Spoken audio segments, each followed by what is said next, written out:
Bismillahirrahmanirrahim.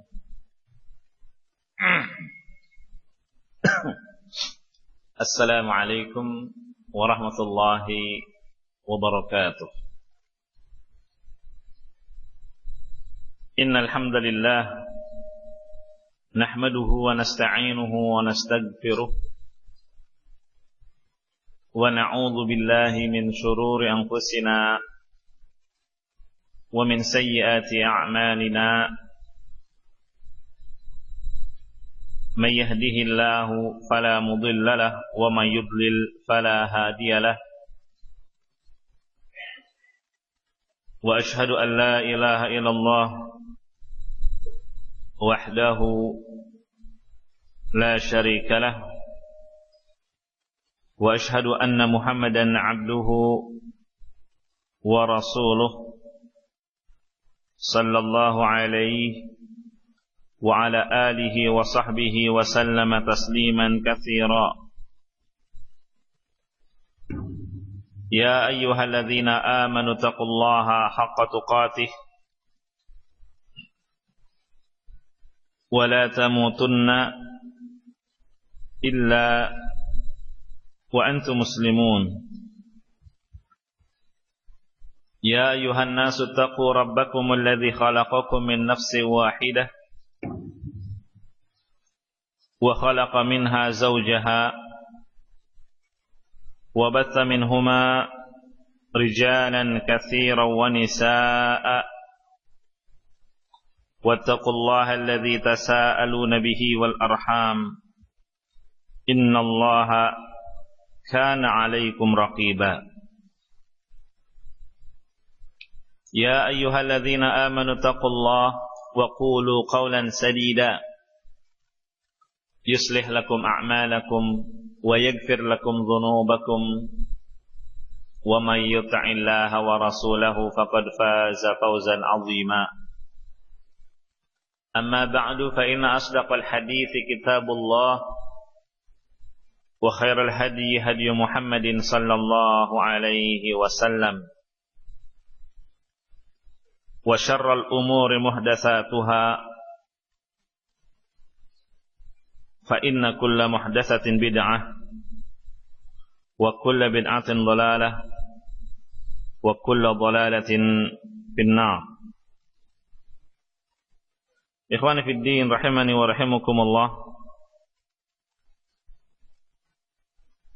Alhamdulillah, kita bersyukur hadirat Allah Subhanahu wa taala yang dengan izin serta taufik dari Allah semata diringankan langkah kaki kita menuju rumah Allah yang mulia ini, menuju majelis zikir dalam rangka tafaqquh fid din, memperdalam pengetahuan agama kita. Kita masih akan melanjutkan pembahasan dari kitab Syarhus Sunnah karya Al-Imam Al-Barbahari rahimahullahu ta'ala. Di poin ke-86 Al-Imam Al-Barbahari berkata, wa'lam anna salatal faridati khamsu salawatin. Ketahuilah bahwasanya salat fardu dalam sehari semalam itu sebanyak 5 waktu, 5 kali salat. La yuzadu fihinna wa la yunqasu fi mawaqitiha. Tidak boleh ditambah dan tidak boleh dikurangi dari waktunya.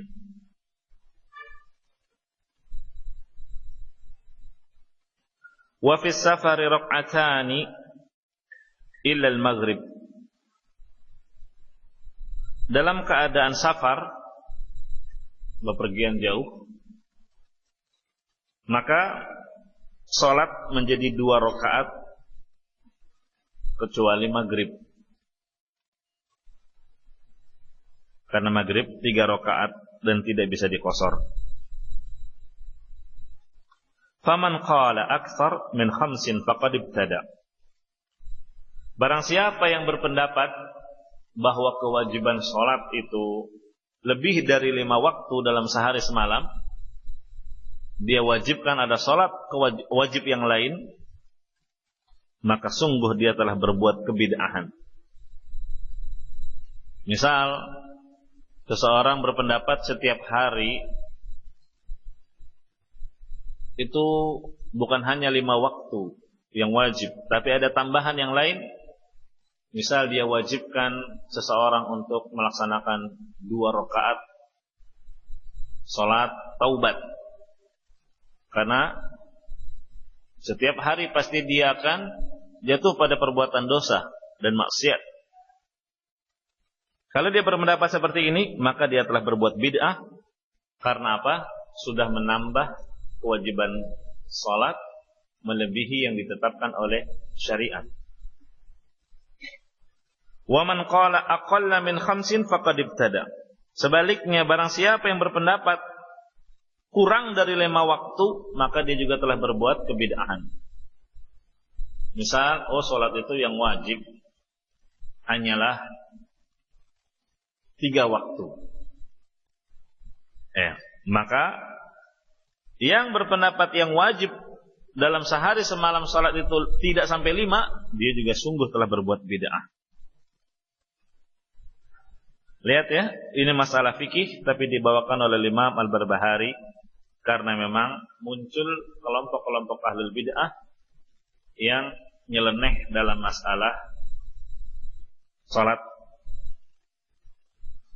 Kemudian kata beliau, la yaqbalullahu syai'an minha illa liwaqtiha. Allah tidak akan menerima salat seseorang kecuali yang dikerjakan pada waktunya. Waktu-waktu salat sudah Allah tetapkan. Inna salata kanat 'alal mu'minina kitaban mawquta. Dan ini tertulis ya, terkadang di beberapa masjid di jadwal waktu salat itu dibawakan ayat ini. Inna salata kanat 'alal mu'minina kitaban mawquta. Sesungguhnya salat adalah kewajiban yang telah ditetapkan waktu-waktunya. Ini perkara yang dimaklumi.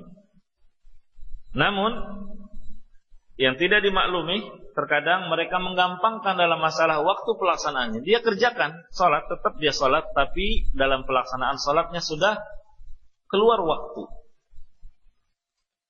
Maka di sini Al-Imam Al-Barbahari menerangkan, memberikan peringatan bahwa Allah tidak akan menerima salat seseorang kecuali kalau dia kerjakan pada waktunya. Nah, illa ayyakuna nisyanan. Nah, ini terkhusus. Boleh dia kerjakan salat walaupun waktunya sudah keluar apabila karena lupa. Fa innahu ma'dzurun ya'ti biha idza dzakaraha. Maka orang yang lupa belum mengerjakan salat termasuk orang yang diberi uzur, sehingga wajib atasnya untuk menunaikan salat ketika dia ingat. Ini yang pertama. Kalau dia lupa, maka ma'dzur. Ya, diberi uzur, dimaklumi. Au yakuna musafiran, atau dia seorang musafir. Dia bukan salat zuhur di waktu zuhur, tapi dia kerjakan di salat zuhurnya di waktu asar. Maksudnya dia jamak, fa yajma' baina salatain. Ini juga ada tuntunannya dalam syariat. Ikhwani fid din, rahimani wa rahimakumullah. Kita tahu bahwa yang namanya salat itu ada syarat. Yang namanya syarat, kalau tidak terpenuhi satu saja, maka tidak diterima salat. Ingat ya, dalam masalah ibadah, umumnya terbagi kepada 4 hukum. Ada syarat, ada rukun, ada wajib, ada sunnah. Yang terkait dengan keabsahan suatu amal, yang menentukan sah atau tidaknya itu 2, syarat dan rukun. Kalau wajib dan sunnah, ini kaitannya dengan apa? Kesempurnaan. Semakin sempurna ibadah yang dilakukan seorang hamba, kalau dia penuhi juga hal-hal yang menjadi kewajiban, seperti menghadap sutroh, dan juga hal-hal yang menjadi sunnah, seperti mengangkat tangan kalau dalam salat. Tapi syarat dan rukun ini terkaitnya dengan keabsahan ibadah dalam masalah ini salat. Bedanya apa syarat dan rukun? Kalau syarat itu masih belum masuk rangkaian ibadah salatnya. Tapi kalau rukun sudah masuk dalam rangkaian salat. Jadi kalau rukun salat itu mulai dari takbiratul ihram, rukun, yaitu ucapan Allahu Akbar. Ruku, i'tidal, sujud, dan seterusnya. Itu disebut rukun. Dan termasuk bacaan Al-Fatihah itu rukun. Kalau syarat, dia belum masuk dalam rangkaian salatnya. Ada 9, yaitu pertama muslim, kedua berakal, yang ketiga mumayyiz, ya ini sudah 7 tahun ke atas. Kalau Islam ini jelas, karena ibadah apapun yang dilakukan dalam keadaan dia kafir tidak akan diterima oleh Allah. Dan kafir itu kita tahu ada kafir asli, memang dia non-muslim. Ada non-muslim punya teman orang Islam, toleransinya tinggi, temannya sholat, dia ikut sholat, tapi belum masuk Islam. Ya, dia belum mendapat pahala dari sholat yang dia kerjakan, karena cuma sekedar ikut-ikutan, dan karena dia belum masuk ke dalam Islam. Ini kafir asli. Atau muslim, cuma dia jatuh pada perbuatan kufur, sehingga di sisi Allah Subhanahu wa ta'ala dia tidak lagi muslim, karena dia jatuh pada perbuatan syirik, atau dia menghina Al-Quran, atau menolak salah satu ayat dari ayat Al-Quran, dan pembatal-pembatal keislaman yang lainnya. Batal di sisi Allah keislamannya, tapi dia masih melakukan ibadah, masih sholat, masih puasa. Maka orang yang seperti ini, ya Allah Subhanahu wa ta'ala sebutkan, walladzina kafaru a'maluhum kasarabin. Orang-orang yang kafir di sisi Allah, dia sudah kafir, tidak lagi muslim, amalan-amalan mereka itu hanya laksana fata morgana. Ya, kasarabin biqi'atin yahsabuhum ad-dham'anu ma'an. Laksana fata morgana yang di tanah datar. Kalau orang-orang yang haus melihat fata morgana, dikira ada air. Dia datangi, dia samperi, ternyata apa? Hatta idza ja'ahu lam yajidhu syai'a. Ketika dia datangi fata morgana itu tidak dapati air setetes pun. Ini perumpamaan yang sangat agung. Begitu juga orang-orang yang jatuh pada perbuatan kufur, perbuatan syirik. Seorang muslim yang jatuh pada perbuatan yang membatalkan keislamannya dan dia belum taubat dari itu, masuk dalam ayat ini. Dia kira sholatnya dia dapat pahala di sisi Allah, sedekahnya dia dapat pahala di sisi Allah. Dia kira puasanya ada pahalanya di sisi Allah. Sehingga dia mengira sudah mengumpulkan pahala, sementara dia belum taubat dari perbuatan kufurnya, syiriknya. Ini dia perumpamaannya. Kayak orang yang haus, dikira ada air di sana karena melihat fata morgana. Begitu juga orang ini, dikira di sisi Allah banyak pahala dari amal ibadah yang sudah dia kerjakan, termasuk sholatnya. Tapi ketika dia meninggal dunia, dia tidak dapati pahala sedikit pun di sisi Allah. Na'udzubillah. Gitu ya. Ini syarat yang pertama, Islam. Syarat yang kedua, berakal. Ini jelas. Ya. Kalau orang mengerjakan sholat, hilang akalnya, misal lagi sholat, ketiduran, gitu ya, hilang akal. Subuh misalkan, masih ngantuk ke masjid, atau dia seorang santri ke masjid hanya karena peraturan pesantren, ikut sholat subuh, sujud lama betul, nggak taunya dia ketiduran. Ini hilang akal dia. Iya. Sementara syarat sahnya sholat dia berakal. Termasuk juga berakal dalam hal ini waras, gitu ya. Kemudian tamyiz. Tamyiz itu umur 7 tahun ke atas. Di bawah 7 tahun itu anak, ya. Karena Nabi Shallallahu Alaihi Wasallam bersabda, "Murru auladakum lisab'in." Ya. Perintahkan anak kalian abis salah untuk salat di usia mereka 7 tahun. Berarti usia tamyiz 7 tahun.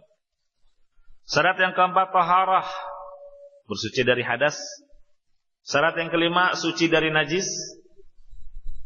Ya, najis apakah di badannya atau di pakaiannya atau di tempat sholat yang akan dia kerjakan di situ.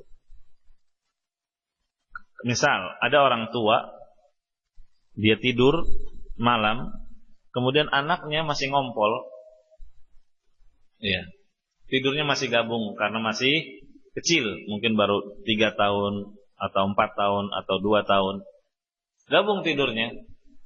Dia ngompol di tengah malam, ayahnya terbangun atau ibunya juga terbangun karena apa? Basah.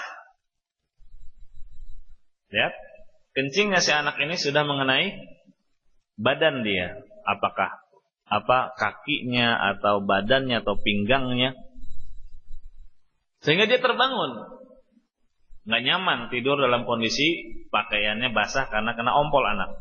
Akhirnya karena masih suasana ngantuk, ya, orang ini hanya mengganti baju saja, diganti dengan baju yang kering, bajunya bersih dari najis karena nggak kena kencing anak. Kemudian karena kasurnya basah, dia pindah tidur. Mungkin pindah ke sofa, ke bangku, atau ke kasur yang lain. Begitu subuh, dia bangun, hanya sekedar berwudu. Terus berangkat ke masjid. Lihat. Najis air kencing anaknya mengenai badan, sudah hilang atau belum? Belum. Sehingga sholatnya dia rusak. Loh, kenapa rusak? Dia sudah wudu, dia sudah ganti pakaian, masjid juga tempatnya bersih dari najis. Satu yang belum, apa itu? Karena ada najis yang melekat di badannya. Jadi syarat yang kelima harus suci dari najis. Ini harus mencakup 3-tiganya. Suci najis yang ada di badan, suci najis yang ada di pakaian, dan juga suci dari najis yang ada di tempat yang akan digunakan untuk salat. Kemudian syarat yang keenam yaitu menutup aurat. Menutup aurat, dan termasuk aurat jelas bagi laki-laki adalah bagian depannya dia, ya. Sehingga kalau seorang laki-laki sholat pakai celana merecet, levi's, sehingga bagian depannya itu jendolannya kelihatan, maka ini khawatir masuk ke dalam kategori berpakaian tapi telanjang. Jangan baca hadis perempuan-perempuan berpakaian tapi telanjang. Bagaimana perempuan berpakaian tapi telanjang? Mereka pakai baju, pakai kaos, pakai celana tapi ketat, tapi telanjang. Kenapa? Karena terlihat lekuk-lekuk bentuk tubuhnya. Langsung dipahami itu hanya berlaku bagi perempuan, tapi laki-laki juga bisa terjadi. Dan ini banyak dialami kaum laki-laki sekarang yang menggunakan celana-celana ketat, mereka juga berpakaian tapi telanjang. Kenapa? Karena terlihat. Bahkan Asy-Syaikh Abdul Aziz bin Baz rahimahullah menganggap rusak salatnya orang yang seperti ini. Ya, karena tidak sempurna di dalam menutup aurat. Atau kalau model sekarang ada celana yang merosot gitu ke bawah. Ya, jadi di bawah pusar anak-anak sekarang itu kan gitu. Ya. Kemudian kaosnya pas-pasan di pinggang. Sehingga kalau dia sholat, celananya melorot ke bawah, kaosnya naik ke atas. Jadi yang terlihat belahan belakangnya, duburnya kelihatan, belahannya. Nah, ini juga tersingkap aurat dia jelas. Padahal syarat sahnya salat menutup aurat. Syarat yang ketujuh masuk waktu. Syarat yang kedelapan menghadap kiblat, dan syarat yang kesembilan niat. Nah, jemaah rahimani wa rahimakumullah, dibahasnya di sini tentang masalah waktu oleh Imam Al-Barbahari rahimahullah. Dari 9 syarat sahnya salat, yang paling diwajibkan penekanannya yaitu masalah waktu. Ya, masalah waktu. Jadi ada 9 syarat tadi sudah kita sebutkan. Yang paling ditekankan yaitu masalah waktu. Nah, kalau mau dikasih contoh, misal seseorang dia junub. Dia junub, atau seorang perempuan baru bersih dari haid, atau juga seorang laki-laki bangun tidur siang, asar sudah menjelang maghrib dia baru bangun, dia dapati junub. Iya, dia dapati junub. Ternyata pas dia mau mandi, si laki-laki ini atau perempuan yang haid tadi, dia mau mandi janabah, nggak ada air, ya, mati lampu. Karena kebanyakan sekarang air bukan ditimba dari sumur, hampir nggak kita dapati sekarang di Jakarta. Mereka keumumannya bergantungnya pada listrik. Kalau listrik mati, maka air juga tidak keluar, kecuali yang pakai toren, gitu kan? Dia buka, wah nggak ada air. Terus dia telepon saudaranya yang di RT sebelah misal, atau yang masih dekat, atau dia tahu di masjid juga ada, karena masjid pakai toren, bisa dia mandi ke sana. Cuma masalahnya waktu asar tersisa 10 menit lagi. Ini masih waktu asar, memang sudah waktu daruri, bukan lagi waktu ikhtiari. Bisa saja dia pergi untuk mencari air, telepon ke rumah saudaranya di RT sebelah, oh ya ada, di sini nggak mati lampu, mau mandi sini aja. Cuma kalau dia mau mandi di sana, waktu asar habis, keluar sudah. Nah, disinilah berperannya kaidah. Dari 9 syarat sahnya salat, yang paling ditekankan adalah masalah waktu. Jadi bagaimana orang ini? Dia kalahkan persyaratan yang lain, ya, yaitu taharah dalam hal ini. Jadi bagaimana dia? Dia tayammum.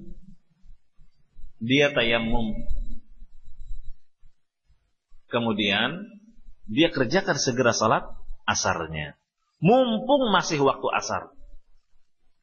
Ini yang dimaksud syarat dari sisi waktu lebih dikedepankan dibandingkan syarat-syarat yang lain. Jelas ya? Nah, tapi nanti untuk salat maghrib masih panjang waktunya. Silakan dia ke sana untuk mandi, selesai mandi dia salat maghrib tanpa perlu mengulangi salat asarnya. Nah, di sini kata Imam Syaukani, Allah tidak akan menerima salat seseorang kecuali yang dikerjakan di waktunya. Nah, begitu ya. Jemaah rahimani wa rahimakumullah. Dan Allah Subhanahu wa taala berfirman, "Wa may yata'adda hududallahi fa ulaika humul zalimun." Barang siapa yang melampaui batasan ketentuan Allah, maka mereka adalah orang yang zalim. Allah sudah memberikan batasan waktu salat, waktu zuhur sampai sekian, waktu asar sampai sekian. Begitu ya. Sedangkan amalannya orang zalim tidak diterima. Diperkuat lagi oleh hadis Nabi sallallahu alaihi wasallam, "Man 'amila 'amalan laisa 'alaihi amruna fahuwa raddun." Barang siapa yang mengerjakan suatu amalan yang tidak sesuai dengan contoh kami, mengerjakan salat sudah di luar ketentuan waktu, ini di luar ketentuan Nabi. Contoh Rasulullah keluar, fahuwa radd, maka dia tertolak. Sehingga dari dalil ini, barang siapa yang mengerjakan salat tapi sudah di luar ketentuan waktunya tanpa uzur, maka salatnya tidak sah. Artinya salatnya tidak diterima. Seperti itu. Kecuali kata Imam Al-Barbahari di sini, kecuali kalau dia lupa. Kalau dia lupa. Ini jelas karena ada dalilnya, ya. Man nasiya salatan aw nama anha fakaffaratuha ayusalliha idza dzakaraha. Barang siapa yang terlupa dari satu salat atau tertidur belum mengerjakan salat, maka kafaratnya dia kerjakan ketika dia ingat atau ketika dia terjaga. Nah, jamaah rahimani wa rahimakumullah,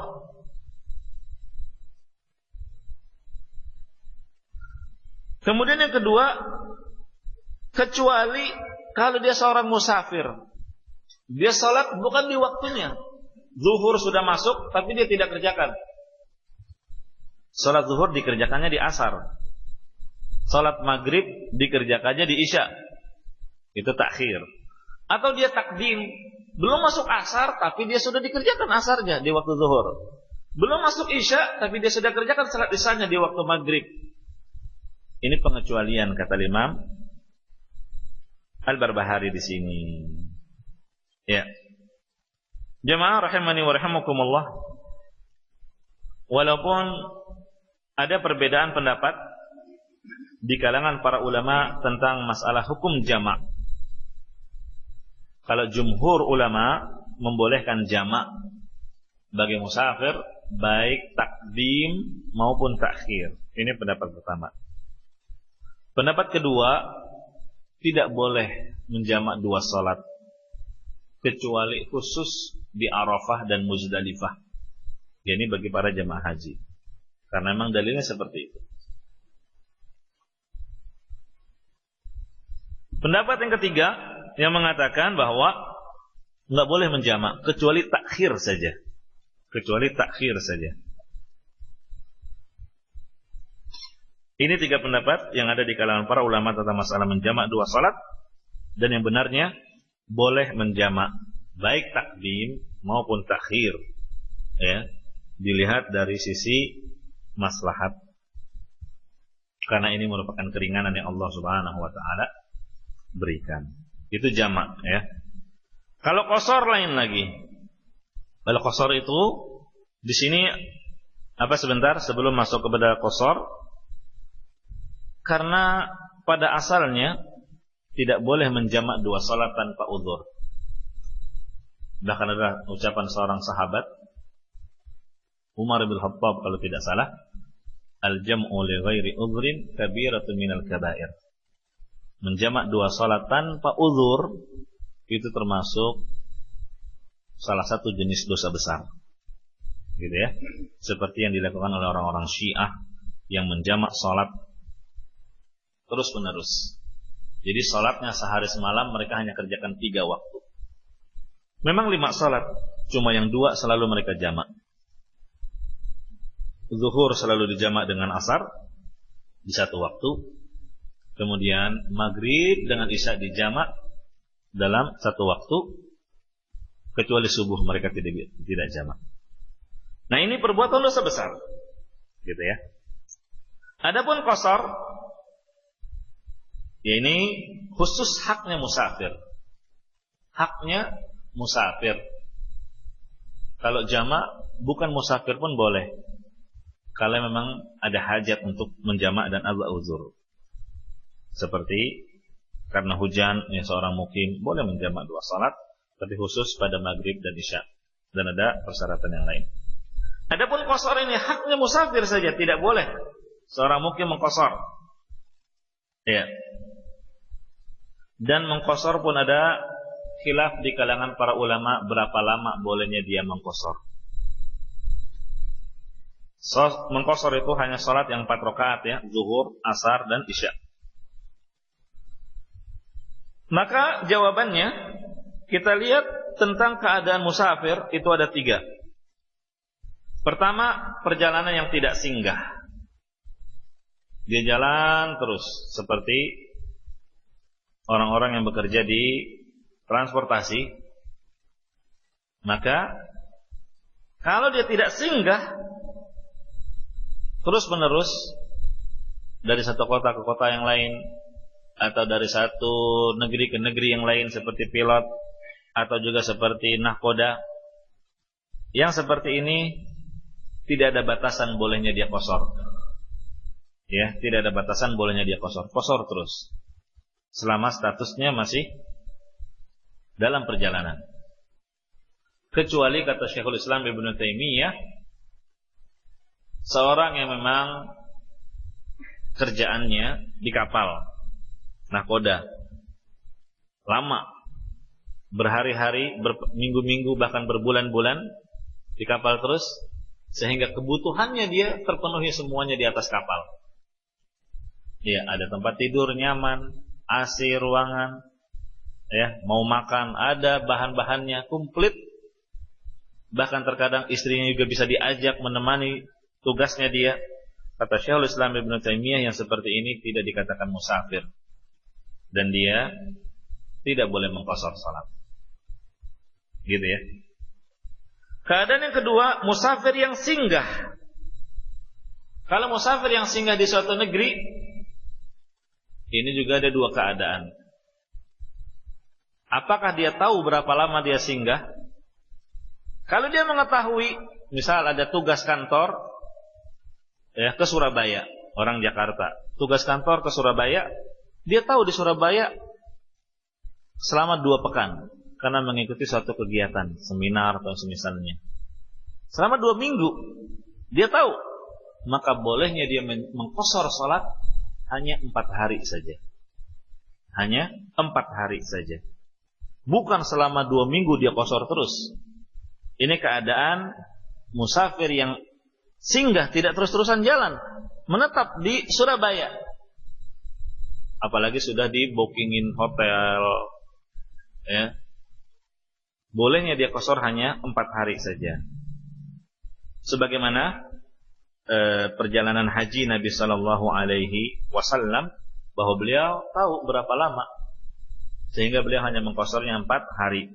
Wa idza azama ala iqamati arba'in atamma ba'daha. Ini hadis dari Jabir dan Ibnu Abbas. Ketika haji wadanya Nabi sallallahu alaihi wasallam, ya, Nabi tiba di Mekah waktu subuh tanggal 4 Zulhijjah. Ya, beliau mukim di Mekah tanggal 4, 5, 6 dan 7. 4 hari ya. Lihat. Beliau hanya qashar 4 hari ini. Setelahnya beliau sempurna. Nah, kemudian yang ketiga, musafir yang dia singgah di satu tempat dan dia nggak tahu berapa lama. Oh, saya nggak tahu di sini berapa lama, tergantung urusannya selesai. Kalau seperti ini, maka dia tidak juga ada batasan bolehnya mengqashar. Tapi dalam masalah yang ketiga ini ada perselisihan pendapat di kalangan para ulama. Ada yang mengatakan bolehnya mengqashar hanya 20 hari, ada yang berpendapat bolehnya mengqashar hanya 19 hari. Nah, ada yang berpendapat 2 bulan dan seterusnya. Maka yang benarnya dalam masalah ini tidak ada batasan. Kalau memang dia tidak ketahui berapa lama dia akan ada di situ, tergantung kebutuhannya. Ya, ini yang berkaitan dengan poin ke-86. Jadi kenapa dibawakan oleh Imam Al-Barbahari di kitab Syarhus Sunnah? Karena tadi, ya, adanya kelompok-kelompok yang pelaksanaan sholatnya dalam sehari semalam cuma 3 waktu. Padahal seharusnya pelaksanaan sholat wajib itu 5 waktu sehari semalam. Barang siapa yang mengurangi, maka dia jatuh pada kebid'ahan. Barang siapa yang berpendapat ada kewajiban yang lain dari 5 waktu dalam sehari semalam, maka dia juga sudah berbuat bid'ah. Lalu ditekankan dari sisi 9 syarat sahnya salat. Dari 9 syarat ini yang paling dikedepankan adalah masalah waktu salat. Sehingga barang siapa yang mengerjakan salat di luar ketentuan waktu tidak sah, tidak diterima. Begitu ya. Ingat, ini yang penting. Harus kalian mempunyai perhatian masalah waktu salat. Di mana kaum muslimin sangat bergampangan dalam masalah waktu. Ya, sehingga kita lihat terkadang ada orang sholat zuhur sudah mau menjelang asar, atau bahkan dia sholat zuhur sudah keluar waktunya, atau sholat subuh sementara sudah siang, matahari sudah terbit. Na'udzubillah.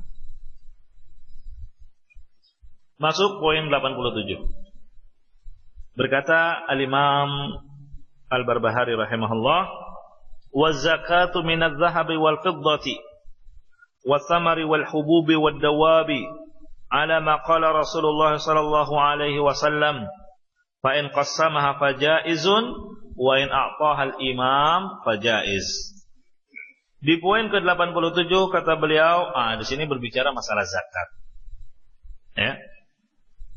Zakat itu wajib dari jenis emas, perak, kurma, biji-bijian, dan hewan ternak, sesuai dengan perintah Rasulullah sallallahu alaihi wasallam.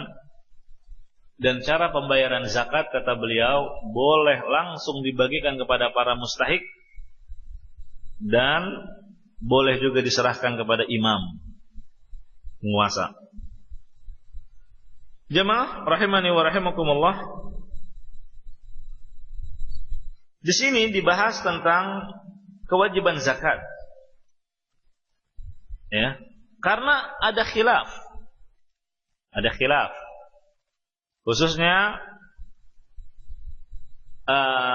dalam masalah zakat banyak ya permasalahan. Ada yang mengatakan semua barang yang kita miliki wajib dizakati, termasuk perabot rumah tangga, barang-barang konsumtif. Ada juga yang berpendapat termasuk gaji bulanan seseorang, sehingga dikenal zakat profesi. Ya. Kemudian juga ada yang berpendapat, kalau emas dan perak itu digunakan untuk perhiasan, tidak ada wajib zakat. Nah, ini masalah yang besar sehingga dimasukkan di poin 87 yang beliau ingin terangkan bahwa prinsip Ahlus Sunnah wal Jamaah seperti ini. Begitu juga adanya perbedaan pendapat, bayar zakat itu apakah harus kepada penguasa, harus ada yang koordinir di bawah pengawasan pemerintah, atau boleh seseorang bayar zakatnya kepada fakir miskin secara langsung kepada para mustahik. Nah, di sini beliau ringkas, zakat itu wajib, ya, dari jenis emas, perak, ya, kemudian kurma, ya, kemudian biji-bijian, hewan ternak, sesuai dengan yang diperintahkan oleh Rasulullah SAW. Lalu beliau memberikan pendapat juga boleh zakat itu diberikan kepada mustahiknya langsung dan boleh juga kepada para imam, para penguasa. Adapun masalah zakat emas dan perak yang dijadikan perhiasan, dan tentu kalau emas ini bagi kaum perempuan, sedangkan bagi laki-laki haram mengenakan emas, apakah itu digunakan sebagai cincin, kalung, dan kalung bukan perhiasan bagi laki-laki. Laki-laki boleh berhiasannya dengan cincin, ya, dan itu pun diatur letak jarinya, tidak boleh di jari telunjuk dan jari jempol, jadi 3 jari. Adapun emas ini khusus bagi kaum perempuan.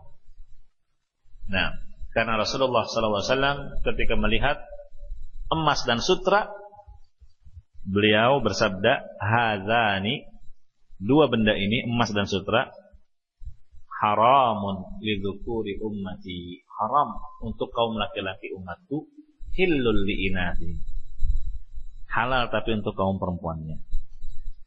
Nah, bagaimana kalau dijadikan perhiasan? Karena tadi yang berpendapat kalau dijadikan perhiasan enggak ada zakatnya.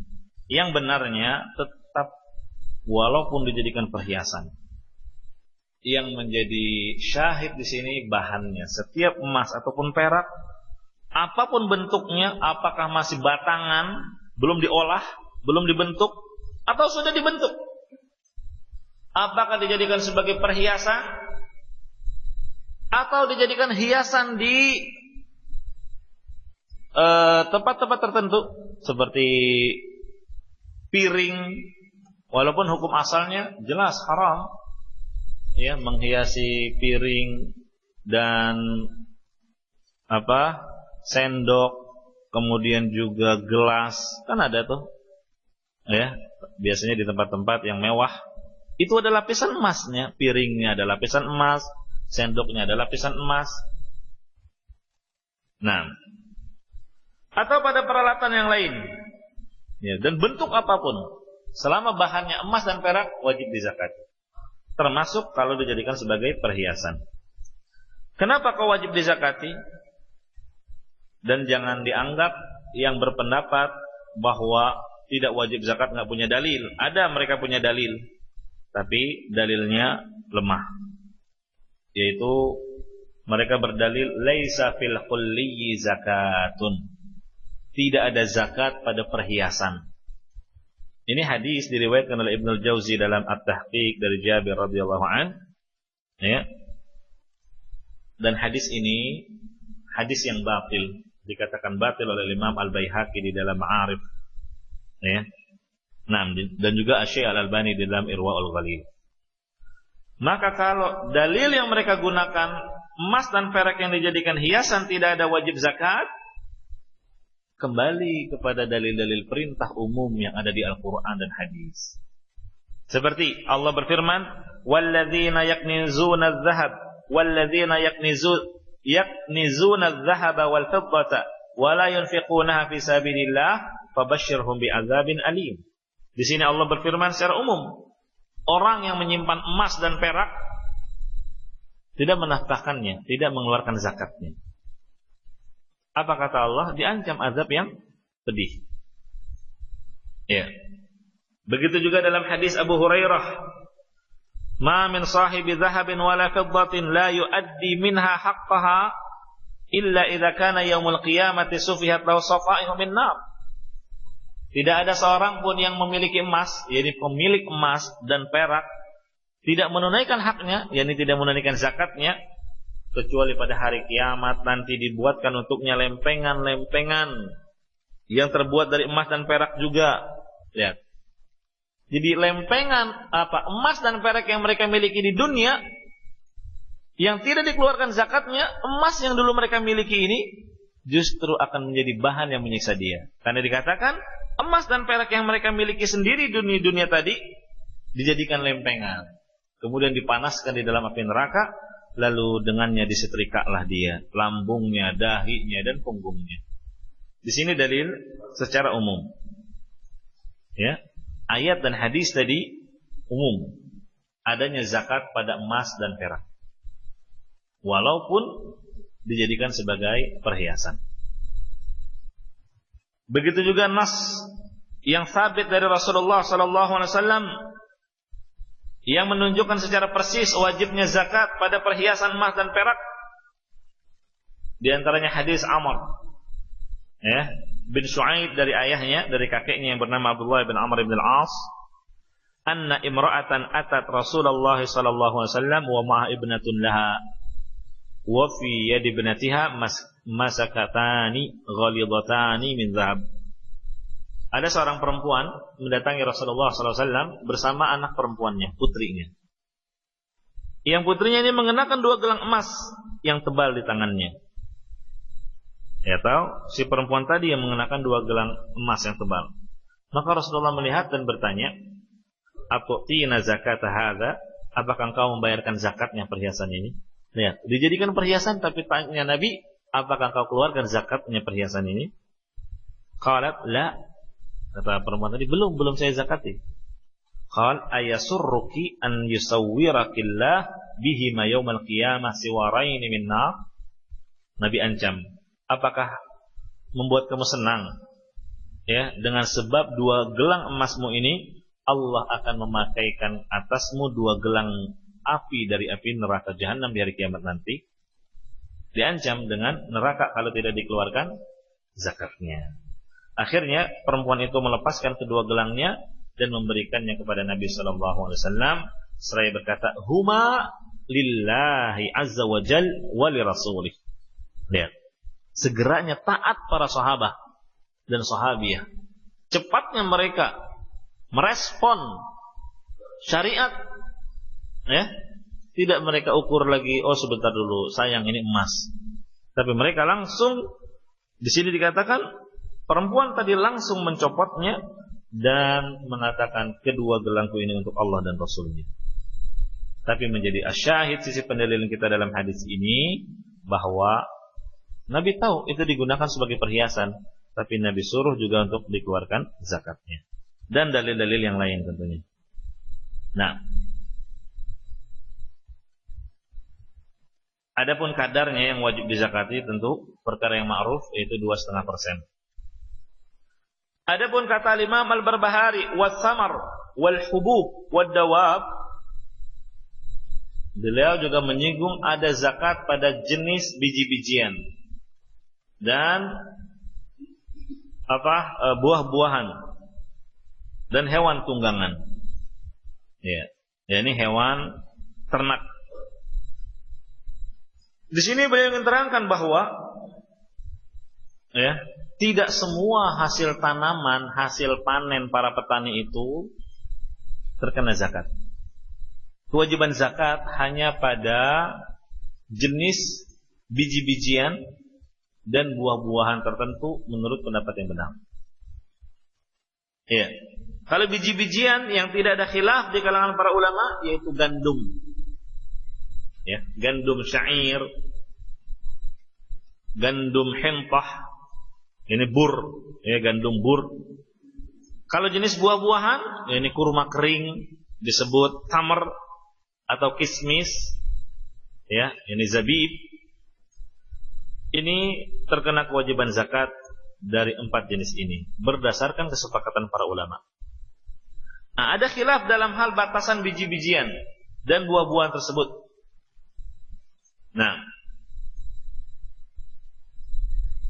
kalau di sini Al-Imam Al-Barbahari mengatakan seperti itu, ya, mengatakan seperti itu bahwa secara umum, tapi ada perinciannya yang benarnya. Tidak semua hasil tanaman yang beraneka ragam itu terkena kewajiban zakat, tapi pada jenis tertentu saja. Ada 3 mazhab ya. Mazhab yang pertama bahwa yang wajib dizakati hanya 4 tadi. Apa itu? Gandum syair, gandum bur, kemudian tamar dan kismis. Ya. Pendapat kedua, dari sisi setiap biji-bijian dan buah-buahan yang bisa ditakar dan bisa disimpan lama, ya, bisa disimpan di gudang sebagai bahan persediaan untuk makanan pokok. Ya. Kalau sifatnya seperti ini bisa ditimbang atau bisa ditakar dan awet kalau disimpan di gudang sebagai bahan persediaan untuk makanan pokok, maka yang seperti ini ukurannya dia terkena zakat. Jadi sifatnya apa? Makanan pokok sehari-hari, ya. Kemudian dia bisa ditakar, Nah, berarti menurut pendapat yang kedua ini beras itu terkena zakat. Dan ini yang termasuk pendapat yang terkuat. Kalau buah-buahan, menurut pendapat Asy-Syafi'i dan juga Imam Malik itu enggak ada yang terkena zakat kecuali kurma saja. Baik kurma basah ataupun kurma kering, gitu ya. Dan juga kismis. Kenapa? Karena tidak ada yang namanya buah selain kurma dan kismis yang bisa ditakar dan bisa dijadikan sebagai makanan pokok. Ada orang makanan pokoknya buah-buahan? Tidak ada. Yang jadi makanan pokok dari sisi tanaman yaitu atau buah hanyalah kurma dan kismis, karena bisa ditakar dan bisa diawet, bisa awet lama. Nah, kalau pendapat ketiga ini hampir sama dengan pendapat yang kedua. Kalau pendapat ketiga, yang wajib zakat itu hanya terbatas pada biji-bijian dan buah-buahan yang bisa ditakar dan disimpan lama. Hanya itu. Lalu apa bedanya dengan yang kedua? Bedanya yang ketiga ini walaupun tidak dijadikan sebagai makanan pokok sehari-hari. Ya. Jadi walaupun dia bukan makanan pokok, kalau sifatnya bisa ditakar dan bisa disimpan dalam waktu yang lama, wajib dizakati. Begitu. Tetapi pendapat yang terkuat, wallahu alam, adalah pendapat pertama dan kedua. Kemudian di sini beliau menyinggung juga tentang tentu kadar zakatnya, ini pembahasan tersendiri ya. Yang ketiga, kata beliau, wad-dawab, ya, jenis hewan ternak. Dan ini juga tidak semua ternak. Ada orang ternak itik, nggak wajib dizakati. Ternak ayam, ternak jangkrik, ya. Yang terkena kewajiban hanyalah ternak unta, ternak sapi, dan kambing. Nah, lalu di akhirnya beliau berkata, fa in qassamaha fajaizun wa in atahal imamu fajaiz. Ini cara membayar zakat. Boleh kasih langsung ke mustahik dan diserahkan kepada penguasa kalau memang penguasa itu mengatur atau menunjuk petugas-petugas khusus yang mengelola masalah zakat. Nah, ini jemaah rahimakumullah, pada asalnya menurut akidah Ahlus Sunnati wal Jamaah, pada asalnya penyerahan zakat mal, ini mal ya, kita berbicara zakat mal. Kalau zakat fitr boleh langsung kasih ke fakir miskin. Punya tetangga fakir miskin, kasih zakat fitrnya langsung.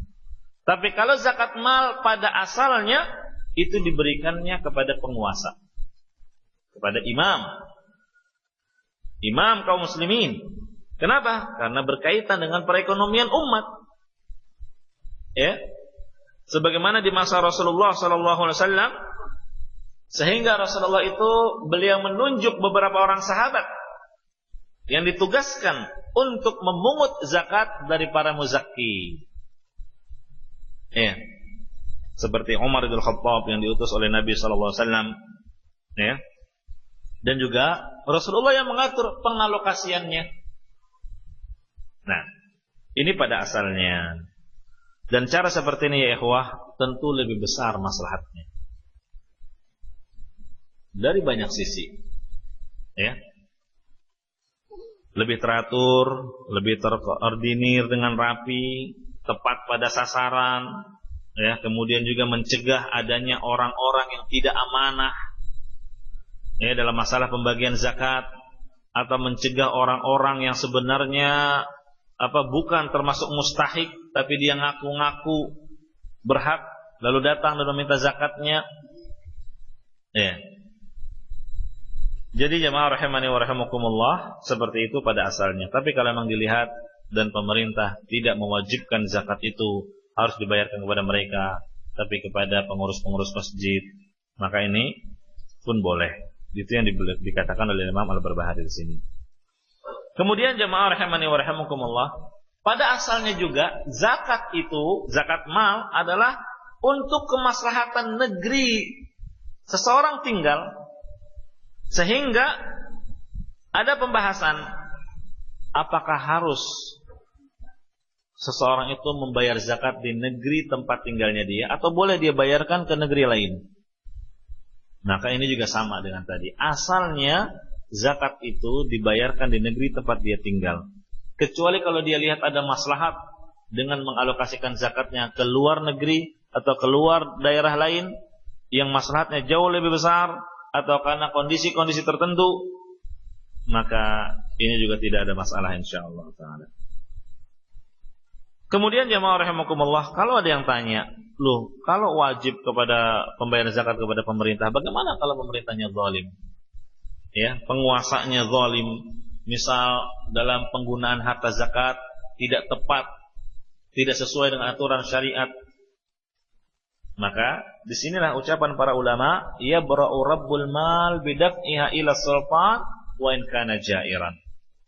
Pemilik harta yang sudah membayarkan zakatnya kepada penguasa tersebut sudah lepas tanggung jawab di sisi Allah apabila dia sudah serahkan zakatnya kepada penguasa yang zalim sekalipun. Gitu ya. Nah, kemudian ya ikhwah, rahimani wa rahimakumullah,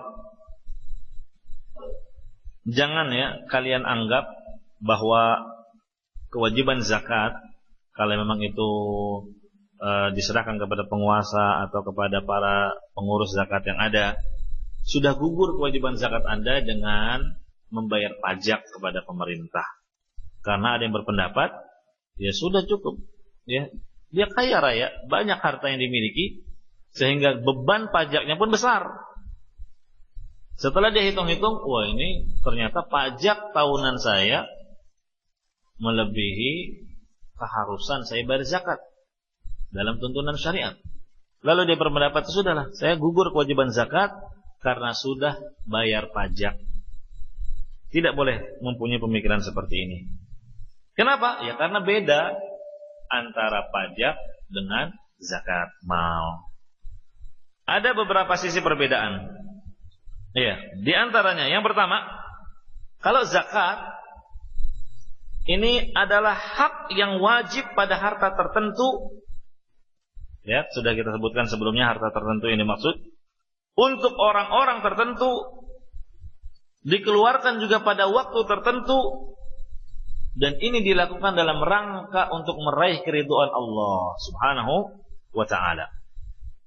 Dan juga untuk membersihkan diri kita, muzakki, dari sifat bakhil, kikir, dan juga membersihkan masyarakat dari sifat hasad, dengki, dan juga membersihkan harta itu sendiri. Sedangkan pajak itu adalah beban yang ditetapkan oleh pemerintah, yang dikumpulkan, dan ini sebagai keharusan, dan dipergunakan dari pajak ini untuk menutupi anggaran umum pada satu sisi, sedangkan pada sisi yang lain itu biasanya untuk memenuhi tujuan-tujuan perekonomian, kemasyarakatan, atau bahkan untuk tujuan politik serta tujuan-tujuan lain yang dicanangkan oleh pemerintah. Itu pajak. Maka beda.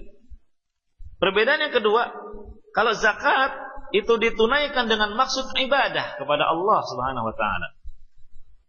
Ya, dalam rangka taqarrub, mendekatkan diri kepada Allah dengan cara dari sisi harta. Sedangkan nilai peribadatan semacam ini tidak terpenuhi pada pajak. Ya. Nah, karena pajak hanya bersifat keharusan, bukan sifatnya ibadah, tapi keharusan yang ditetapkan oleh pemerintah. Apalagi kalau di sana ada sanksi hukum yang tidak bayar pajak. Ya. Yang ketiga, zakat itu kewajiban yang ditetapkan langsung oleh Allah, ya, yang kadar dan ukurannya juga ditetapkan oleh syariat dalam Al-Quran dan Hadis, tanpa memberi peluang bagi pendapat pribadi untuk menetapkannya. Jadi nggak ada campur tangan pendapat manusia dalam masalah zakat. Semata-mata ketetapan dalam syariat dari segala sisinya. Sedangkan pajak itu siapa yang menetapkan? Manusia. Pemerintah yang kadarnya pun tidak tetap, bisa bertambah, bisa berkurang. Makanya pajak di tahun lalu sekian, di tahun sekarang bertingkat. Ya. Sehingga ini perbedaan yang ketiga. Dari sisi kalau zakat ditetapkan, sedangkan pajak itu ditetapkannya oleh pemerintah dan selalu berubah-ubah sesuai dengan kebijakan pemerintah. Kemudian yang keempat, zakat itu sudah ditetapkan penyalurannya juga oleh syariat. Siapa mustahik? Ada 8 asnaf. Yang menetapkannya juga Allah Subhanahu wa taala. Adapun pajak itu hanya dikumpulkan di mana? Di kas negara. Ya. Kemudian dibelanjakan menurut kepentingan yang berbeda-beda. Ini perbedaan yang keempat. Sedangkan perbedaan yang kelima, zakat merupakan kewajiban yang sudah ditetapkan dan bersifat kekal selama-lamanya. Ya. Selama masih ada muslim di muka bumi ini, selama itu juga dia wajib bayar zakat. Adapun pajak, dia tidak memiliki sifat tetap dan kekekalan. Baik dari sisi jenisnya ukuran batas minimal wajibnya dan juga kadarnya maupun alokasi pembelanjaannya. Ya. Nah, ini 5 perbedaan antara pajak dengan zakat. Makanya tidak boleh orang kaya ya yang dia memang kewajiban pajaknya besar, kemudian dia anggap zakatnya sudah tergantikan dengan kewajiban dia membayar pajak pada pemerintah. Yang benarnya dia tetap memiliki kewajiban yang lain. Ya, wajib mengeluarkan zakat kalau memang sudah terpenuhi persyaratan-persyaratan. Ya, dan juga wajib dia membayar pajak kalau memang itu merupakan keputusan pemerintah, apalagi adanya sanksi hukuman bagi yang melanggarnya. Wallahu a'lam. Ini poin yang ke-87. Satu poin lagi, katanya agak terlambat Ustaz. Wa'lam anna awwal al-Islam, ketahuilah sesungguhnya awal keislaman seseorang adalah syahadatu alla ilaha illallah wa anna Muhammadan abduhu wa rasuluh. Ini adalah ucapan 2 kalimat syahadat. Ya, ini jelas sekali. Ya. Karena Islam itu dibangun di atas 5 pondasi. Bunyal Islamu ala khamsin. Dan ini hadis sebagian dari kita insyaallah hafal. Islam dibangun di atas 5 perkara. Yang pertama yaitu 2 kalimat syahadat, bersaksi bahwa tidak ada ilah yang berhak disembah kecuali Allah semata, dan bersaksi bahwasanya Nabi Muhammad itu adalah utusan Allah.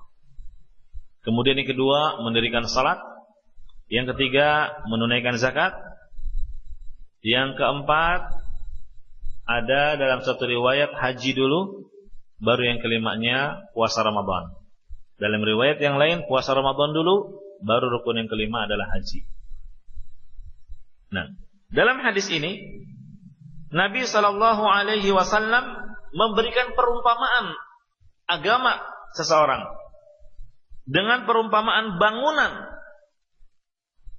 Yang namanya bangunan itu akan berdiri kokoh kalau dia disanggah dengan tiang-tiang yang kuat. Ya.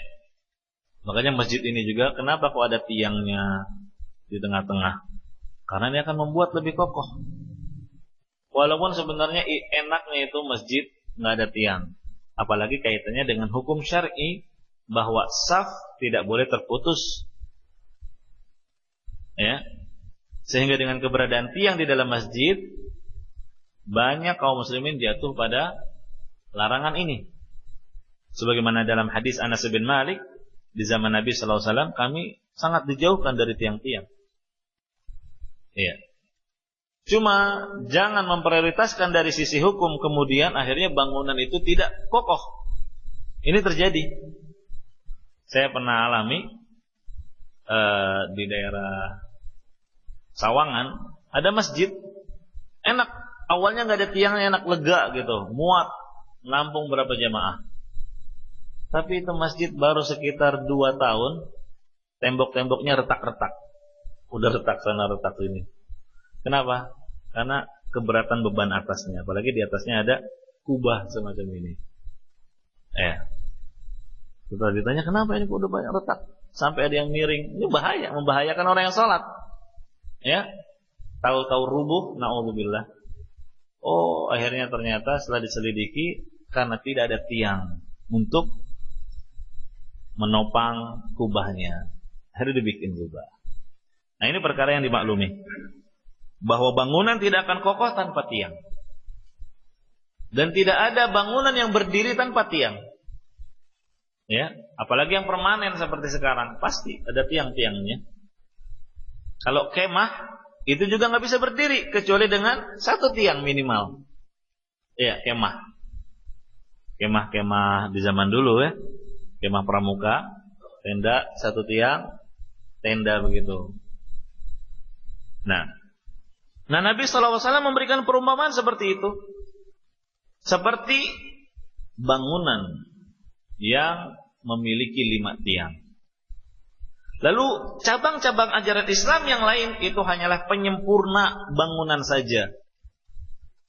Penyempurna. Ada syariat-syariat yang lain, bisa lain dari 5 rukun ini.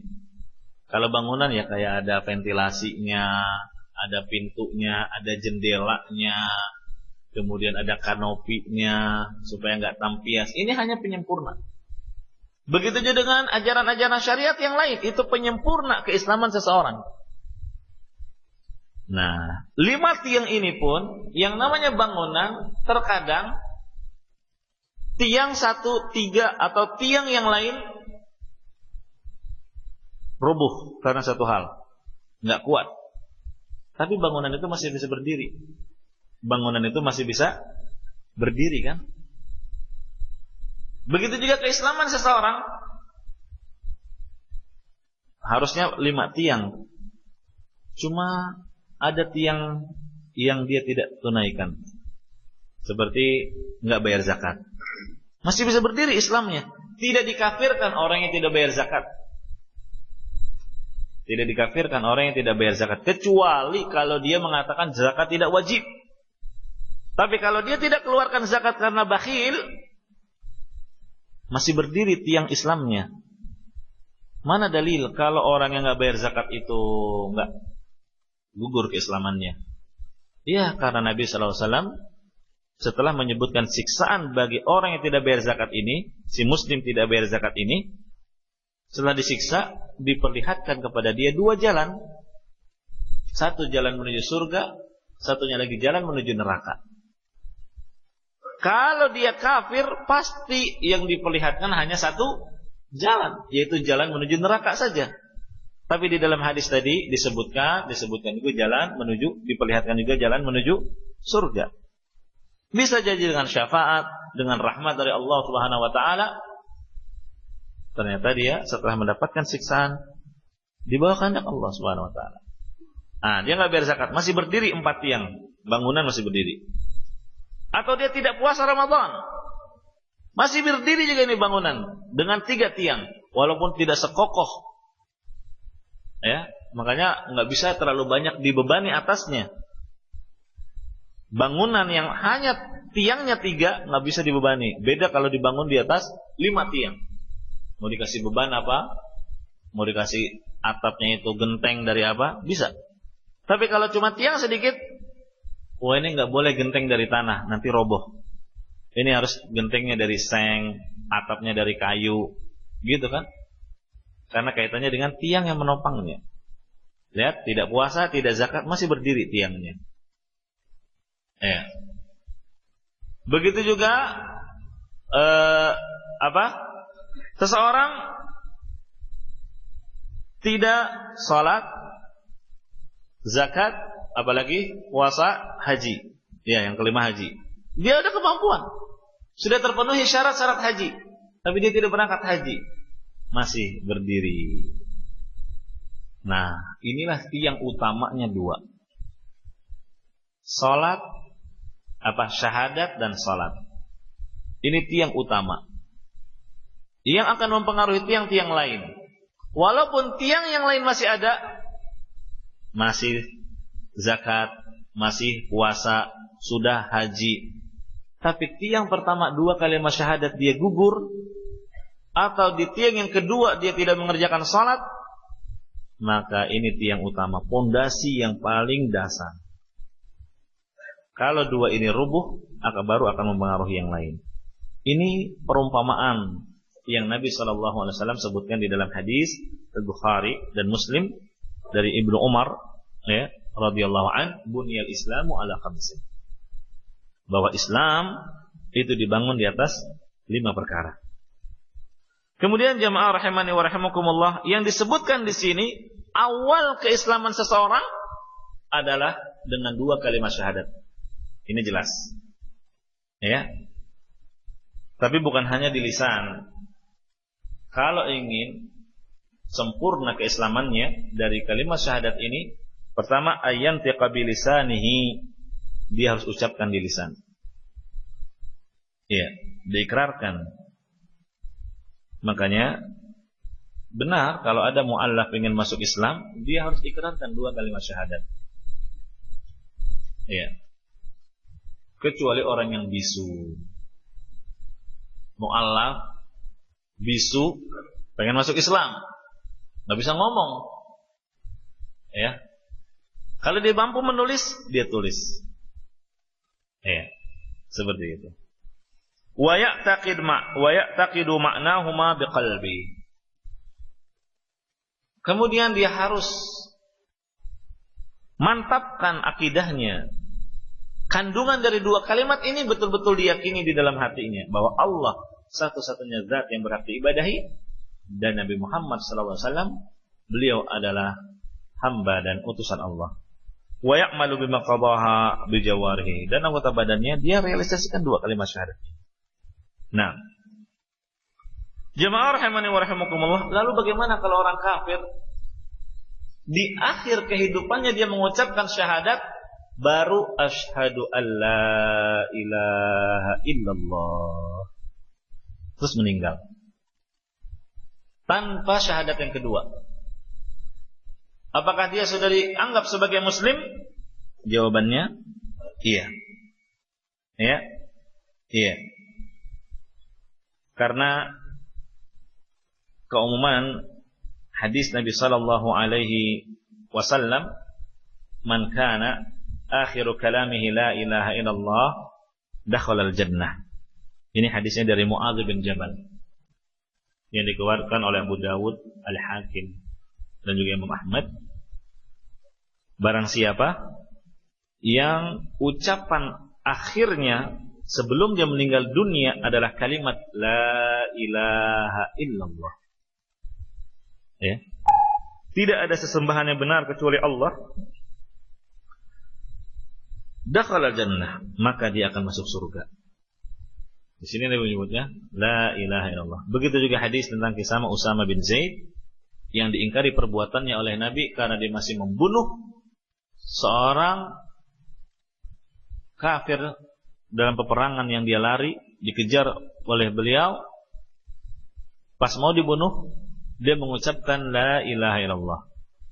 Dikira bahwa orang ini mengucapkannya hanya untuk menyelamatkan diri supaya tidak dibunuh. Dibunuh juga. Maka Nabi ingkari, aqataltahu badan qala la ilaha illallah? Apakah kau tetap membunuhnya setelah dia mengucapkan la ilaha illallah? Menyesal akhirnya dia. Ya. Jemaah rahimani wa rahimakumullah, hadis Mu'adz bin Jabal tadi menunjukkan keutamaan dan keistimewaan orang yang mengucapkan kalimat la ilaha illallah di akhir hayatnya. Walaupun dia kafir di awal di kehidupannya.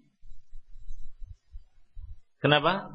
Karena ucapan la ilaha illallah ini merupakan sebab rahmat Allah Subhanahu wa taala turun kepada dia. Dan kalimat la ilaha illallah ini menjadi sebab selamatnya dia dari kekekalan di dalam neraka.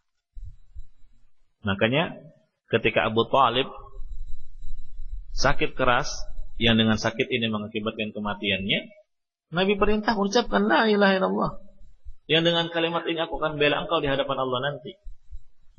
Ini dalil bahwa dengan la ilaha illallah menjadi sebab seseorang diselamatkan dari azab di neraka.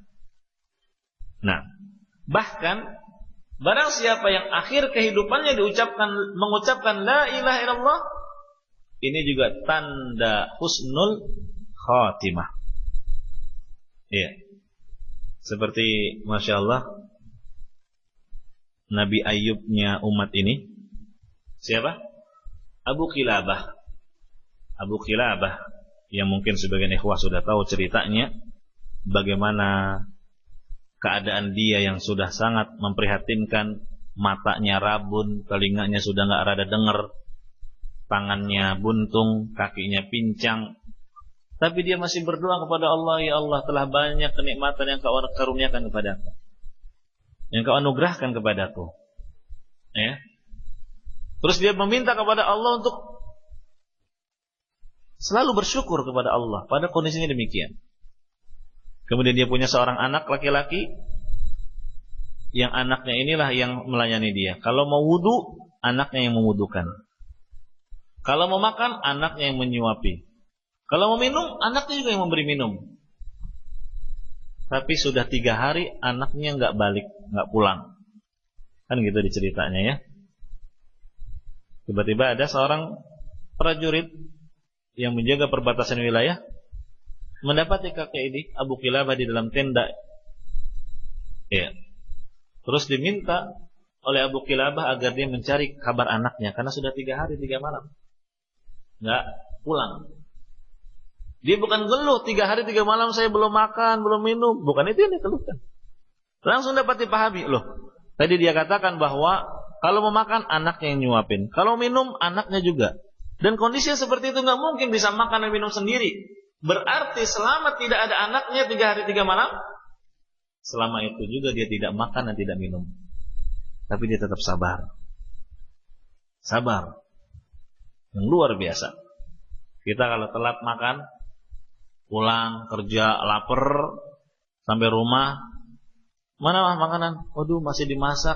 Lama bener. Berapa lama lagi? Sejam lagi. Loh, kok lama? Ya. Nah, terus jemaah rahimakumullah dicari kabar anaknya. Qadarullah didapati anaknya sudah meninggal dunia karena dimakan binatang buas. Dicabik-cabik. Ya, binatang buas semacam apakah harimau, serigala. Masih ada jasadnya. Ya. Tapi dikabarkannya dengan strategi. Ini juga termasuk fikih. Seseorang kalau menyampaikan berita duka, jangan langsung ke poinnya. Ya. Dipikir gimana cara menyampaikannya. Ya. Ini ke si kakek tua ini. Dia belum kenal siapa kakek tua ini. Ya. Gimana cara menyampaikannya? Akhirnya teringat dengan kisahnya Nabi Ayyub. Ya. Begitu juga kisahnya Ummu Sulaim. Ya. Tentang kepada suaminya Abu Talha. Dia punya anak yang sangat disayangi oleh Abu Talha. Abu Talha keluar rumah untuk suatu keperluan, karena kebiasaan laki-laki seperti itu, mencari nafkah atau apa. Selama keberadaan di luar rumah, ternyata anaknya yang memang ditinggalkan sudah kondisi sakit, meninggal dunia. Lihat bagaimana istri yang salihah. Ketika suaminya pulang, tidak langsung dirangkul, merengek-rengek, "Pak, anak kita meninggal." Atau histeris, tidak. Tapi beliau mempercantik diri, bersolek, disiapkan hidangan kesukaan suaminya. Ya. Suaminya pulang, tidak langsung dikabari anaknya meninggal. Suruh makan dulu. Karena gak bakalan enak makan kalau sudah tahu anaknya meninggal. Udah kenyang makan, ngelihat istrinya cantik, mempesona, tertarik, campur. Setelah bercampur suami istri, baru diberitakan. Pengabarannya pun subhanallah. Dengan permisalan, bagaimana menurutmu hai suamiku, kalau ada orang nitip barang ke kita atau ke seseorang, lalu dia ingin mengambil barang titipannya, tapi orang yang dititipin nggak boleh, menahan, gimana itu? Oh nggak boleh, itu boleh. Nah, jawabannya pas, benar, baru dikasih tahu. Sesungguhnya anak adalah titipan Allah dan yang pemiliknya sekarang sudah mengambilnya. Langsung ditertunduk, innalillahi wa inna ilaihi raji'un.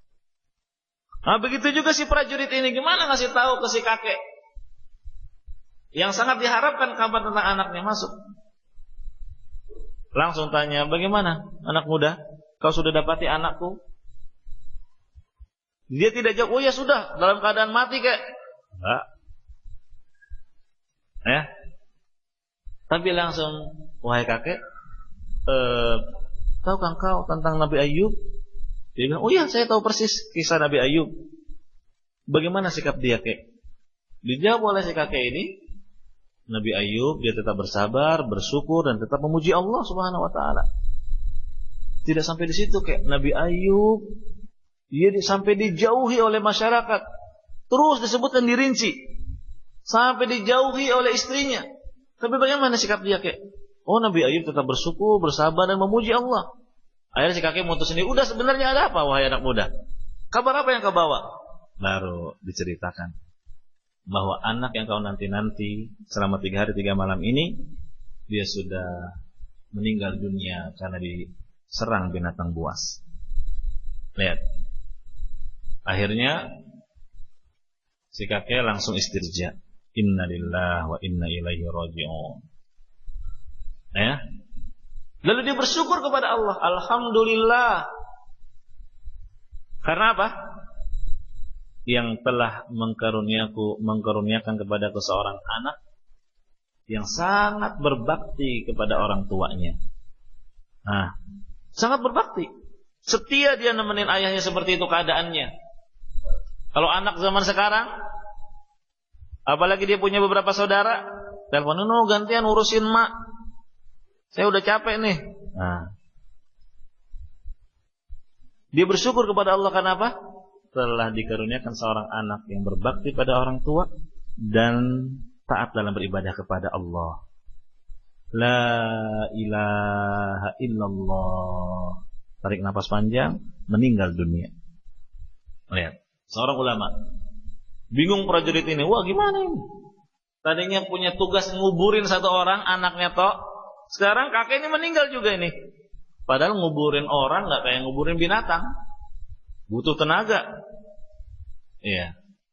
Alhamdulillah datang orang yang lewat, 4 orang. Ya. Ada apa ini?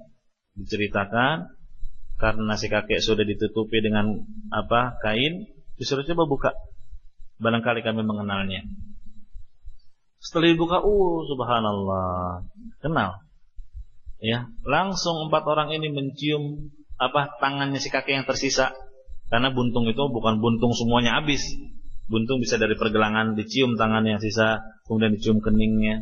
Kalian kenal siapa dia? Tersebut bahwa dia adalah seseorang yang tidak pernah melihat kepada sesuatu yang Allah haramkan. Ya, diketahui bahwa dia seorang Abu Kilabah.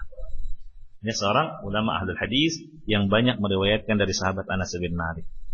Nah, lihat, dia mengakhiri kehidupannya dengan menarik panjang nafasnya. La ilaha illallah. Langsung meninggal. Ini tanda husnul khatimah. Jadi tadi 3 ya. Ucapan la ilaha illallah pertama apa? Sebab turunnya rahmat Allah ya kepada seorang hamba. Yang kedua apa? Sebab selamatnya seseorang dari siksa api neraka atau kekekalan dalam neraka. Dan yang ketiga, la ilaha illallah di akhir hayat itu merupakan tanda husnul khatimah. Ya, meninggal di atas tanda kebaikan.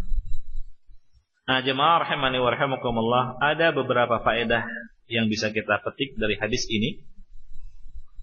Yang pertama, maksud daripada kalimat la ilaha illallah tentunya mencakup juga di dalam kalimat ini syahadat anna Muhammadar Rasulullah. Gitu ya. Jadi bukan berarti orang yang hanya mengucapkan la ilaha illallah belum sempurna syahadatnya. Belum dikatakan muslim. Kenapa? Karena secara umum orang yang mengucapkan la ilaha illallah sudah tercakup di dalamnya syahadat anna Muhammadar Rasulullah. Begitu. Ya, sebagaimana yang diriwayatkan dalam hadis yang lain, dan ini juga keterangan para ulama. Keterangan para ulama seperti itu. Sehingga cukup kalau seorang tidak sempat, seorang mu'allaf baru masuk Islam, di akhir hayatnya dia mengucapkan la ilaha illallah, terus meninggal, sudah. Ini faedah pertama. Karena la ilaha illallah sudah mencakup di dalamnya kalimat syahadat anna Muhammadar Rasulullah. Kemudian yang kedua, berpegang teguh dengan kalimat la ilaha illallah tentu dengan memahami maknanya, syarat-syaratnya, rukun-rukunnya, dan juga mengamalkan kandungan dari 2 kalimat syahadat tersebut. Dan ini yang akan menyebabkan seseorang kokoh di dalam menjawab pertanyaan di dalam kubur terutama.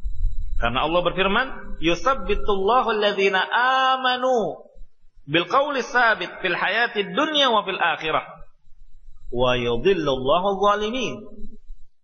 Di ayat ini Allah sebutkan siapa yang akan Allah kokohkan ucapannya la ilaha illallah di dunia dan di akhirat? Alladzina amanu. Amanu, orang tidak akan beriman kalau tidak didasari dengan ilmu terlebih dahulu. Apa yang mau dia imani kalau dia nggak punya ilmunya?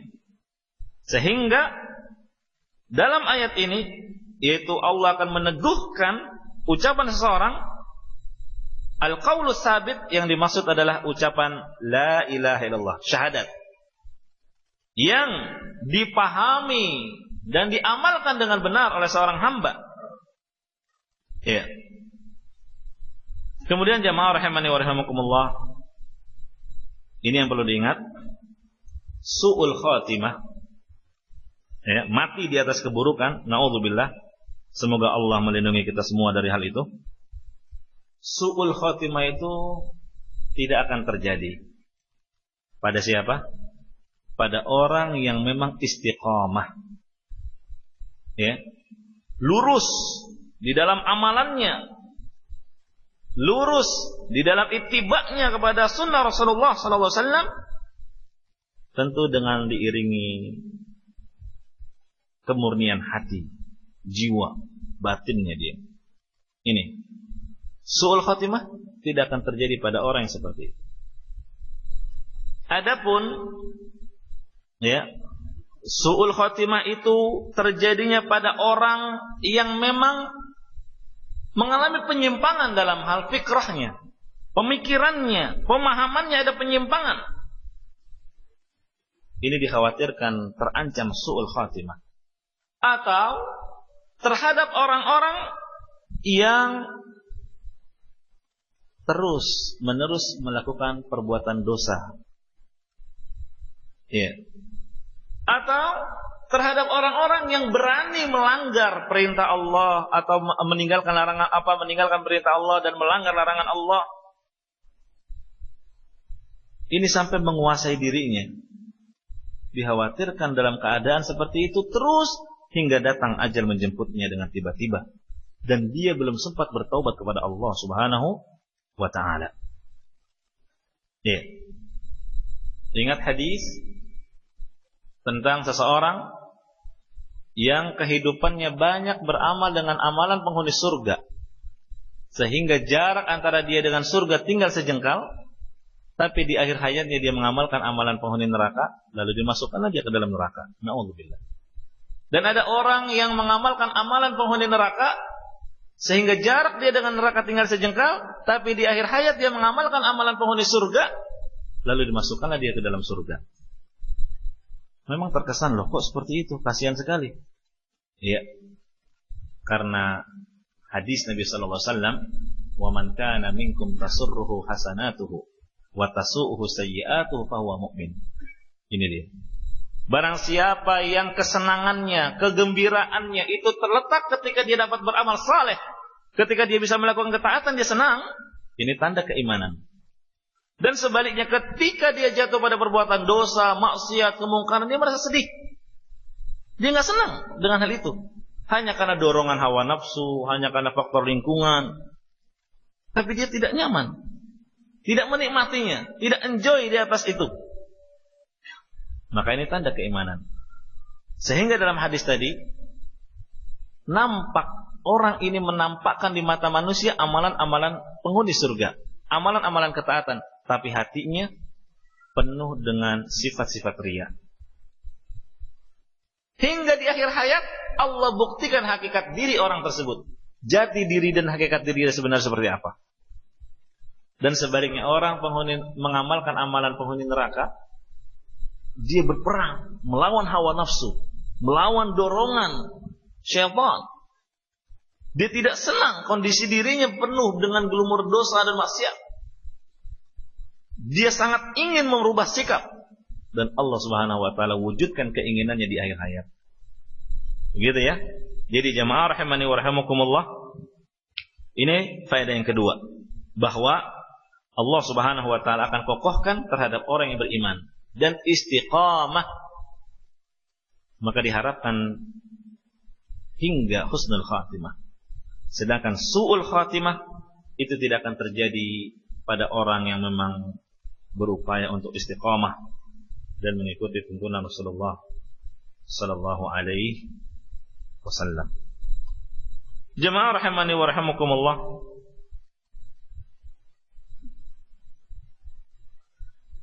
Faedah yang berikutnya dari hadis Mu'adz tadi, man kana akhiru kalamihi la ilaha illallah dakhala al-jannah.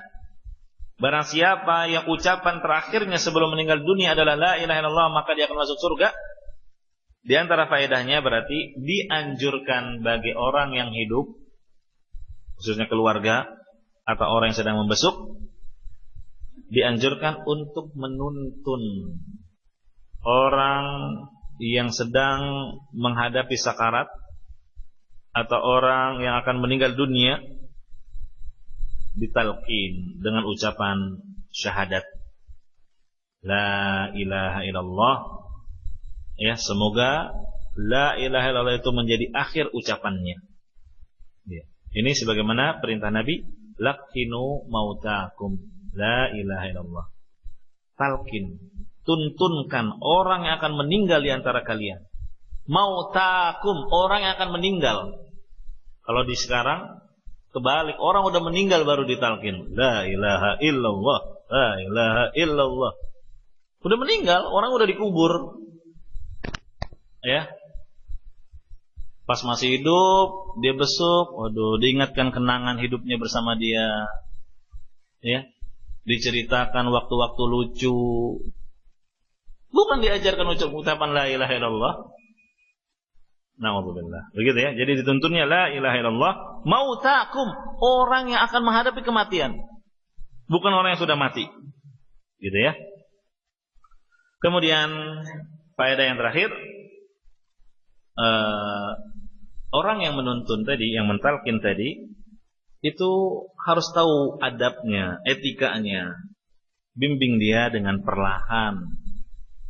Ya, perlahan, kalimatnya jelas, jangan menyusahkan, ya, cepat-cepat, ya, supaya jangan sampai orang ini yang sedang kita bimbing, akhirnya dia ngebenci, udah tahu lidahnya lagi susah mengucapkan, ngomong, ayo cepetan, la ilaha illallah, akhirnya dia kesel, pas kesel, lu sialan, akhirnya mati. Pas ngomong sialan meninggal di sialan, bukan la ilaha illallah. Nggak tahu, susah mengucapkannya dalam diri. Jadi perlahan, bimbing, sabar, jangan menyusahkan dia, supaya tadi, ya, jangan sampai dia membenci kalimat tadi, atau dia malah mengucapkan kalimat celaan kepada Anda dan mati setelah itu. Ya. Kemudian kalau dia sudah mengucapkan la ilaha illallah sekali, ya, sudah cukup. Jangan disuruh, ayo ulangi terus. Ya, nafas yang sudah terengah-engah suruh mengucapin terus. Sudah cukup sekali. Yang semoga ini akhir ucapannya. Kecuali dia habis la ilaha illallah, ngomong lagi ngomongan yang lain. Nah, ini bukan akhir dari ucapannya berarti. Kalau sudah ngomong yang lain, ucapin lagi la ilaha illallah. Mana cucu saya?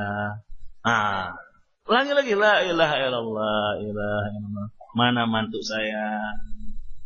Jangan yang terakhirnya la ilaha illallah kayak bilang gitu ya. Nah, karena Nabi mengatakannya akhir ucapannya adalah la ilaha illallah, seperti kisah Abu Kilabah tadi. Iya. Jadi kalau dia sudah mengucapkan sekali, kemudian dia tenang, merem, sudah cukup. Tidak perlu diulangi, kecuali kalau dia mengucapkan kalimat yang lain. Nah, ini beberapa faedah dari hadis Mu'adz bin Jabal yang kaitannya dengan poin ke-88 oleh Imam Al-Barbahari rahimahullah ta'ala, yang kaitannya dengan syahadat. Ya. Kemudian memang ada sunnahnya, ya, orang yang baru masuk Islam, setelah dia mengucapkan 2 kalimat syahadat, atau cukup sekedar syahadat la ilaha illallah saja, ya, kemudian dia meninggal di atas itu, maka sudah diberlakukan jenazahnya sebagai seorang muslim. Kalau dia sudah mengucapkan 2 kalimat syahadat, disunahkan untuk mandi. Disunahkan untuk mandi, sebagaimana perintah Nabi sallallahu alaihi wasallam kepada Qais bin Aslam, ya, dan juga Sumamah bin Usal. Dan ini termasuk mandi yang disyariatkan. Nah, sampai sini dulu. Wallahu a'lam. Wassallallahu wasallam ala nabiyyina Muhammad walhamdulillahi rabbil alamin. Subhanakallahumma wa bihamdika asyhadu an la ilaha illa anta astaghfiruka wa atubu ilaik. Wassalamu alaikum warahmatullahi wabarakatuh.